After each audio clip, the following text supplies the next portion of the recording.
Hello and welcome to Gravitas Plus. I'm Palki Sharma Upadhyay. How are you? You don't have to say you're fine. It's absolutely fine to say you are not. It's human to be not all right all the time. It's essential that we talk about it. We seek help when we break a bone. Why don't we do the same when our heart is broken?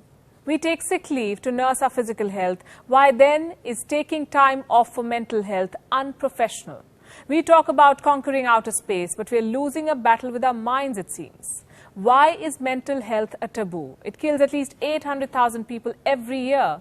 Over 300 million people are suffering from depression. That's almost equivalent to the entire population of the United States. Twice the population of Russia. There are more people suffering from depression today than the population of Germany, the UK, France and Italy combined. Over 260 million people are living with anxiety disorders. There are people living with both. Mental health is a silent pandemic. It is killing us and we can stop it. The first step is to start a conversation, and I'll be more than happy to start one. So let's start over again. Hello and welcome to Gravitas Plus. I'm Palki Sharma Upadhyay. Don't we all fancy celebrities? Their lives look as perfect as their pictures. They have everything, it seems. What many of us can only aspire to have someday. Personal fitness coaches, personal chefs, chauffeurs, hair and makeup artists, personal shoppers, personal stylists. There is someone taking care of everything for them, even their nails. Everything but mental health. Meghan Markle recently spoke about her struggles with mental health, about being depressed, having suicidal thoughts during her pregnancy. These are highly stigmatized topics. But celebrities have started testing the waters. They've triggered conversation. From primetime television and newspaper headlines to dinner tables, depression is becoming an issue people are talking about. Here's a very interesting research. It shows that when a celebrity discloses his or her problem with mental health, the number of people seeking mental health support goes up. A celebrity disclosure serves three functions. It educates people, it inspires people, it also serves as activism of sorts. Long before Meghan Markle, another royal spoke about her personal struggles in public, Princess Diana. In 1993, she spoke about her battle with bulimia. Soon, the number of women seeking treatment for bulimia doubled. This phenomenon was called the Diana effect. Read this article. Here is another study. It found that when singer Demi Lovato spoke about her bipolar disorder, the people who had a higher celebrity attachment to her ended up having fewer negative stereotypes about those with bipolar disorder. Such is the influence of a celebrity. Such is their potential to bring about positive change.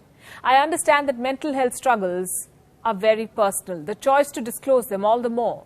It comes with its own costs. But I urge celebrities to talk about their mental health. Use their influence to inspire people to seek help.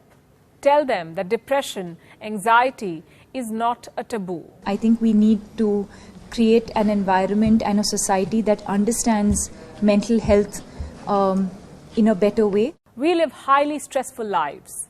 There are deadlines at work, responsibilities at home, fleeting relationships, pressure to look a certain way on social media, and all of this is bound to take a toll on our mental health. And there's nothing wrong in suffering from anxiety or depression. The problem begins when we hide it.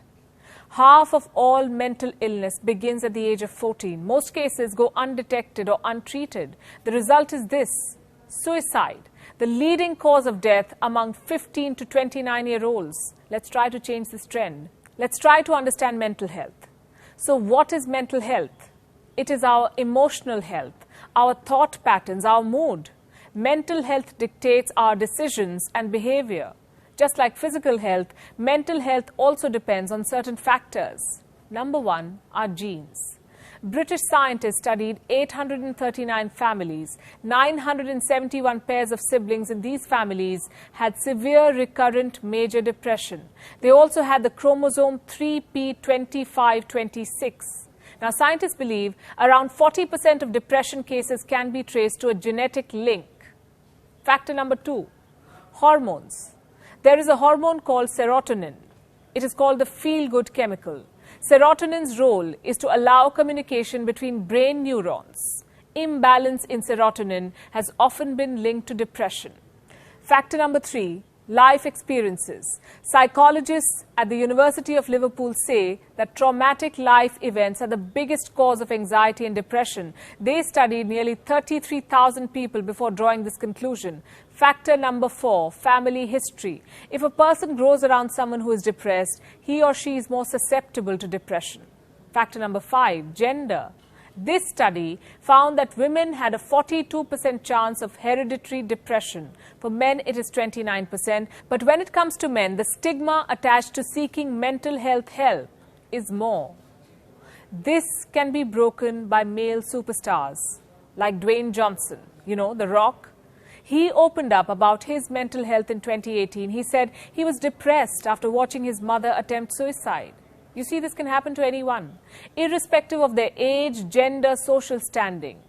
Here are some of the early signs of mental health problems: eating too much or too little, sleeping too much or too little, distancing yourself from people or your usual activities, feeling low on energy, unexplained aches and pains, feeling a sense of helplessness or hopelessness, feeling on the edge all the time, like you can break into tears anytime or yell anytime. Extreme mood swings are also a sign of deteriorating mental health. You may be hearing voices in your head, having thoughts of harming yourself. Daily chores like going to work or dropping your children to school or taking care of them may start feeling too taxing. There is nothing to be afraid of. All you need to do is reach out, seek help. And I'll be honest, the journey to help may not be all that easy. There are 3 major hurdles in this battle to access mental health care. The first hurdle is at home. Even today, most families do not understand the idea of mental health. Depression is mistaken as moodiness, introversion. Depression or anxiety is also seen as something that can be treated over a dinner or a vacation. No family wants to have a member who is visiting a life coach. Meghan Markle was stopped from accessing health care, she says. She was too royal for it. In China, more than 91% of the people with mental disorders never seek help for their condition. There are many who want to, but they cannot. Problem number 2 is lack of human resources. We do not have enough specialists in this field. In India, for example, there are only 0.3 psychiatrists per 100,000 people. The desirable number is anything above 3. Here's the next problem: expenses. Today, mental health care is a luxury. In India, an average session of counseling or therapy costs you up to $41. That's around 3,000 rupees. The average cost per counseling session in the UK ranges from $55 to $85. In Japan, between $74 and $138. In the United States, therapists charge up to $120 per session. In cities like New York or Los Angeles, it jumps to $250 per hour. Imagine paying 18,000 rupees for help. Mental wellness is a $121 billion market. It needs also to heal people. Mental health care can no longer be a luxury, and you can help in making it accessible. You know how? By destigmatizing mental health. A healthy mind helps not just the individual, but the entire society. Estimates from the World Health Organization show that depression and anxiety cost the global economy $1 trillion every year. Let me tell you how. In lost productivity. Dear bosses, take note.